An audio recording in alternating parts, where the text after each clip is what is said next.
नमस्कार साथियों, स्वागत आप सबों का। 7वें चरण के शिक्षकों की बहाली के लिए लगातार पिछले 4 वर्षों से आप सभी, चाहे स्टेट हो सीटेट हो, सारे अभ्यर्थी परेशान हैं और लगातार निरंतर प्रयासरत हैं। परंतु सीटेट बीटेट स्टेट के अंक के आधार पर बहाली की बातें, एसटीईटी में 30,675 की बहाली की बातें, मेरिट और नॉट मेरिट की बातों पर हमने पिछले बार कई बार वीडियो बनाया है, कई बार इस पे चर्चाएं की हैं। केवल पब्लिक प्लेटफॉर्म पर ही नहीं, सोशल मीडिया पर ही नहीं, बल्कि माननीय न्यायालय में भी 3-3 केस जो है, चाहे रीट हो या पीआईएल हो, सिंगल बेंच हो, डबल बेंच हो, तमाम जगहों पर इस बात की पुष्टि हो चुकी है कि तमाम क्वालिफाई जो एसटीईटी के 80,402 हैं वो आगे हिस्सा लेंगे बहाली की प्रक्रिया में। लेकिन उसके बावजूद भी कई लोग ऐसे हैं जो कि इस मुद्दे को लेकर के आगे बहाली की प्रक्रिया कैसे फंस जाए इसके फेरे में हैं। 7वें चरण के अंतर्गत हम शिक्षक बहाली के लिए इंतजार करने वाले तमाम शिक्षक अभ्यर्थियों से यह अपील करना चाहेंगे कि इस वीडियो को आप अंत तक जरूर देखिएगा। पटना हाईकोर्ट माननीय न्यायालय ने क्या कुछ कहा था, इन्हीं के अनुसार जो इनकी मांगे हैं क्या वाकई में सही है या नहीं है, इन सारे मुद्दों पर हम लोग चर्चा करेंगे। और सीटेट और स्टेट अंक के आधार पर बहाली और बहाली में किस प्रकार से खेला हो गया है। देखिए, बहाली 2 तरीके से फंस सकती है, या तो गवर्नमेंट फंसाए या तो कैंडिडेट फंसाए। पिछले 4 वर्षों से गवर्नमेंट ने बहाली को फंसा कर रखा था और अब कैंडिडेटों ने बहाली को फंसाने का जिम्मा और बेड़ा उठा लिया है। अब आप देखिए, आपके स्क्रीन के सामने ये दिख रहा होगा, सरकार को 24 फरवरी तक का अल्टीमेटम दे दिया गया है। जी हाँ, 24 फरवरी तक स्टेट 19 अभ्यर्थियों ने ये ऐलान किया है कि चंपारण से राजभवन तक ये मार्च करेंगे। और ये मार्च की जो मांगे हैं सुनकर आप हैरान हो जाएंगे। इनकी मांगे हैं कि स्टेट अंक के आधार पर बहाली की जाए और केवल 30,675 जो कि अर्थहीन मेरिट में थे उनकी बहाली की जाए। बात मेरिट और नॉट मेरिट की खत्म हो चुकी थी, लेकिन कुछ, जैसा कि मैंने आपको बताया कि 10 से 15 लोग जो गुलाटियाँ खाने वाले गैंग हैं, जिसके सरगना प्रोफेशनल ठग हैं, सिर्फ उसी व्यक्ति के इशारे पर यह सारा खेल खेला जा रहा है। और मैं आपको दावे के साथ कह सकता हूं कि यह बहाली फंसने के कगार पे आ चुकी है। जो बहाली खुलने के तैयार है वह बहाली फंसने को तैयार है। अब यह तय आपको करना है कि आपको क्या चाहिए। मैं हर बार की तरह इस बार भी चुप रहना पसंद करूंगा।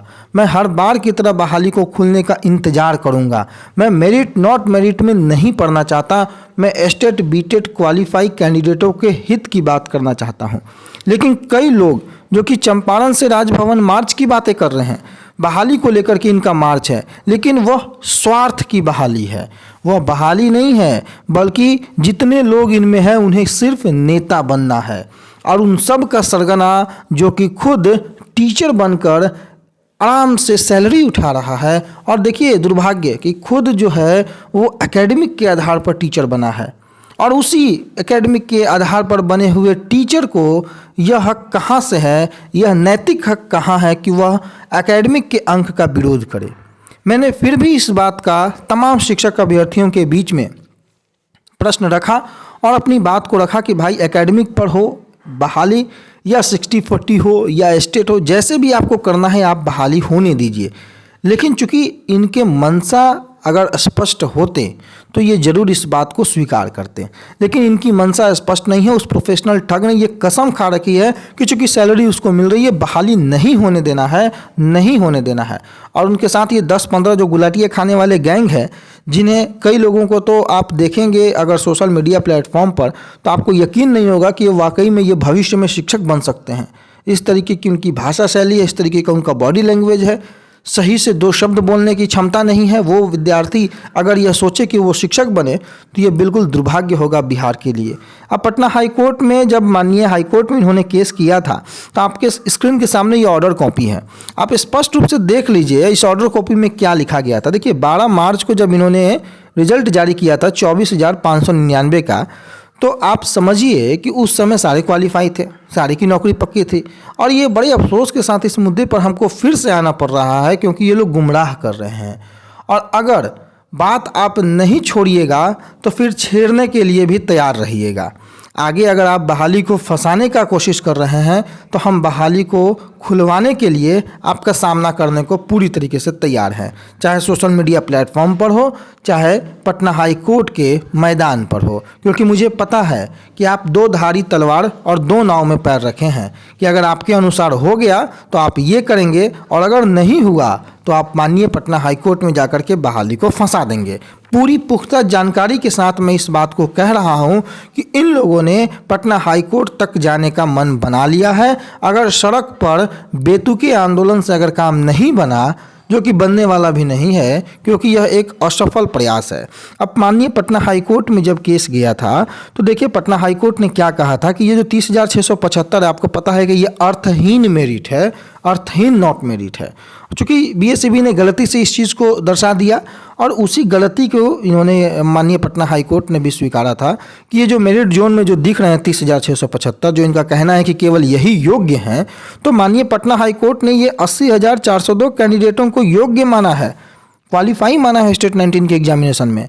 और बाकी जो 30,675 इनको लगता है कि केवल यही मेरिट जोन में आ गए हैं तो योग्य हैं, तो ये पटना हाई कोर्ट का निर्देश है कि बाकी जो 49,727 जो कैंडिडेट नॉट इन मेरिट में रह गए थे, इसका मतलब यह नहीं कि वो डिसक्वालीफाई हैं, वह भी क्वालिफाई हैं और आपके छाती पर चढ़ के बहाली लेंगे और आप कुछ नहीं कर पाइएगा।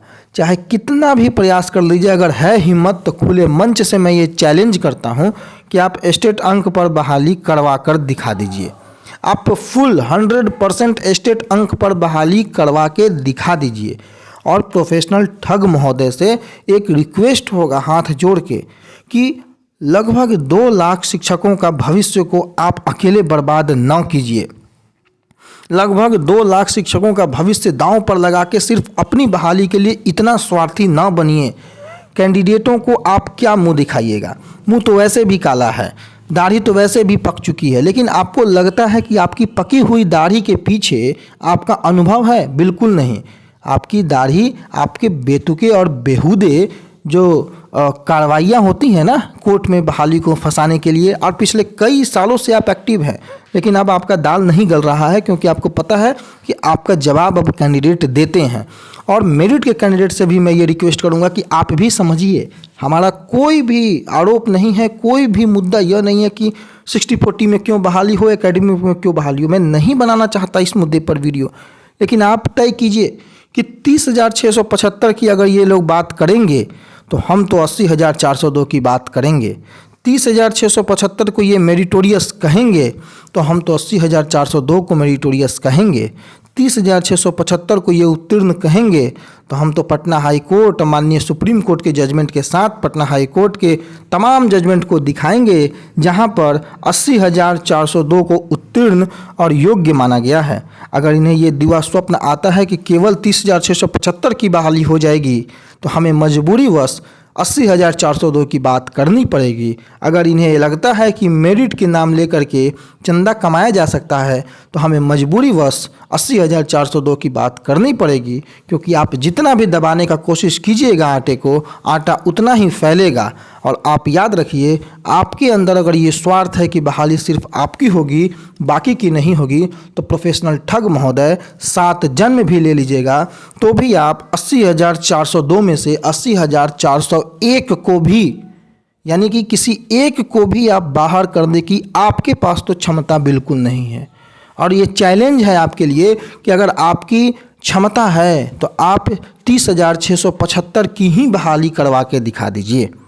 अगर 80,402 में से किसी एक को भी आप रोक पाएँ, चाहे आप सड़कों पर लाख यात्रा कर ले, गांधी जी के जैसे आप चंपारण से लेकर के राजभवन तक मार्च कर ले, चाहे आप उल्टे लटक जाएं, पैर ऊपर सर नीचे, कुछ भी कर लीजिए, आपकी बहाली में 80,402 लोग आएंगे और ये आएंगे, आप रोक नहीं पाइएगा। तमाम अभ्यर्थियों से ये निवेदन है कि भाइयों और बहनों, इनके चाल को समझिए। ये लोग एजेंट हैं, बहाली फंसाओ गैंग के सरगना प्रोफेशनल ठग लोग ये बहाली को फंसाना चाह रहे हैं। बहाली पूरी तरीके से खुलने को तैयार है। आने वाले कुछ समय में आपको 24 के कैबिनेट की बैठक में भी कुछ बातें आपको दिख जाएंगी। रही बात आगे बहाली के रास्ते को, तो कोई रोड़ा नहीं है, लेकिन ये लोग अब एक रोड़े की तरह, एक अड़चन की तरह काम कर रहे हैं और ये सारा दिमाग जो है उसी प्रोफेशनल ठग का है और उसके कुछ 2 4 6 इल्टू पिल्टू छिल्टू गैंग का है जो लगातार इस बात को लेकर के ऊहापोह की स्थिति बनाए रखना चाहती है। आपकी क्या प्रतिक्रिया है? मजबूरीवश ये वीडियो मुझे बनाना पड़ा है और अगर अब भी नहीं समझें तो मुझे तमाम सबूतों और गवाहों के मद्देनज़र माननीय पटना हाई कोर्ट के, सुप्रीम कोर्ट के तमाम जजमेंटों को आपके सामने फिर से दिखाना पड़ेगा ताकि इन लोगों की आंखें खुली की खुली रह जाएं। और आप तमाम क्वालिफाई, स्टेट क्वालिफाई से अपील है कि इन लोगों के पर्दे फाश करने के लिए आप भी अब एक्टिव हो जाइए, सतर्क हो जाइए। तमाम सोशल मीडिया से लेकर के जितने भी प्लेटफॉर्म हैं वहाँ पर आपको अपनी दायित्व का निर्वहन अब करना पड़ेगा। धन्यवाद।